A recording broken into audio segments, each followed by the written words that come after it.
we're looking for solutions that both help stop the juggernaut of climate change, which is costing so many lives already all over the world, and also enable people to still afford to keep warm and keep cool enough in the summer as well, because climate change is already killing people with heat, and the rising prices of fuel are killing people because we can't keep warm in the winter, especially elderly people.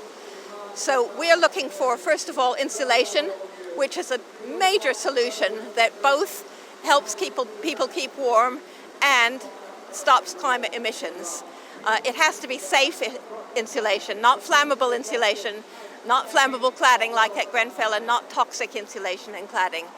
We're also looking for heating systems that actually work for people and don't use fossil fuels. We're not going to be able to continue to heat our homes with gas. It's been very good in a sense that it's relatively cheap and people love to have gas central boilers in our homes, but we cannot afford it because of the climate and because climate change is also hitting our pockets in that it's raising the price of food. We can't afford to eat as well as can't afford to heat our homes, so we have to move away from gas. There are alternatives. There are heating systems that can be communal, that can get heat from rivers, from the ground, from all sorts of sources, as well as sun, the wind, and electricity that is powered by sun and wind. Unfortunately, the government has been moving away from wind. They've more or less banned onshore wind, which is the cheapest electricity. They've tried to move toward nuclear power, which is going to add to everybody's bills, and we're very concerned about the bills. That counts. It can't be a question of try to save the climate, but at the same time we're starving. It has to be for everybody.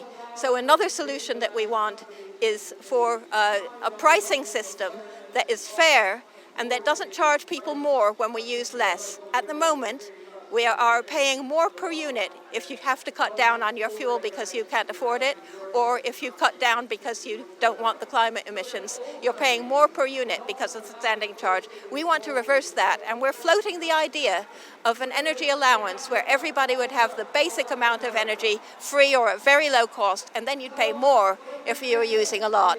And there'd have to be protection for people who actually need it a lot because they were ill, for example, or for some other reason. So those are three things. But beyond that, on a personal level, I also think that there needs to be a complete reversal in what is valued. For instance, caring work, the work that keeps everybody going, the work that's mostly done by women for free at home, that has to be valued and paid for. Whereas the work that is damaging the climate, like the military, and a lot of fossil fuel industries, they don't want to be paid for. So we need a reversal of values and complete redirection of the whole economy.